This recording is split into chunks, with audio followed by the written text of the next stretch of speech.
Joining us now from Richmond, Virginia is the Republican House Whip, Congressman Eric Cantor. Good morning, Congressman. Good morning, Maggie.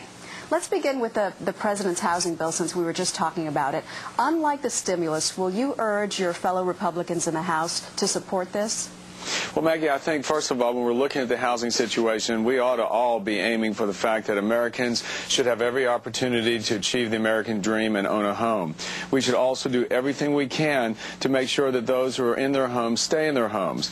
But when you're looking at the policy here, you've got to start with the fact that 93% of America's families are current on their mortgages and, frankly, are out there wondering, who is going to pay for this continued succession of bailouts. Homeowners right now are suffering under skyrocketing property taxes, and if we put the bill for $50 billion plus on top of all the bills that families have right now, you may very well be set to encourage more foreclosures. So I'm hopeful that we can set up a plan, frankly, where lenders can modify mortgages according to some type of federal guarantee that allows buyers who qualify, that allow homeowners who qualify to actually stay in their homes. We just cannot continue to pay for the kind of things that this administration thinks that we can. So I'm very concerned about the direction I see us going, but I know that this president has continued to say he wants to work with us, and I hope we can get it right. We're on the heels right now of the almost $800 billion stimulus bill, not having any real knowledge of what's in that 1,100-page bill, and frankly working to make sure that the public's right to know is realized. But Congressman, it's clear that Americans are begging for help with foreclosures. Corporations are begging for bailouts. Can the Republican Party accept that there are situations when large-scale government intervention is necessary?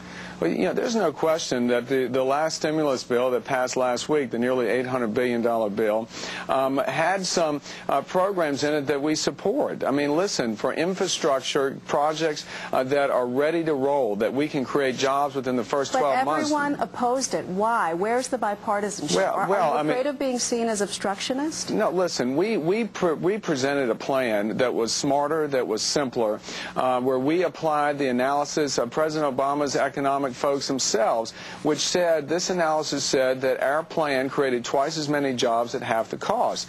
I mean, let's be realistic here. We've got trillions upon trillions of dollars adding to our deficit and our long-term debt now each and every month we proceed.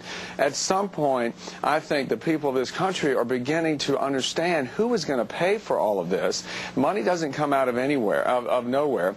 And if you look at the bill that was put together, it was brought to the floor after a couple of hours having just been printed. No one, not one member of the Senate, not one member of the House was able to read the bill.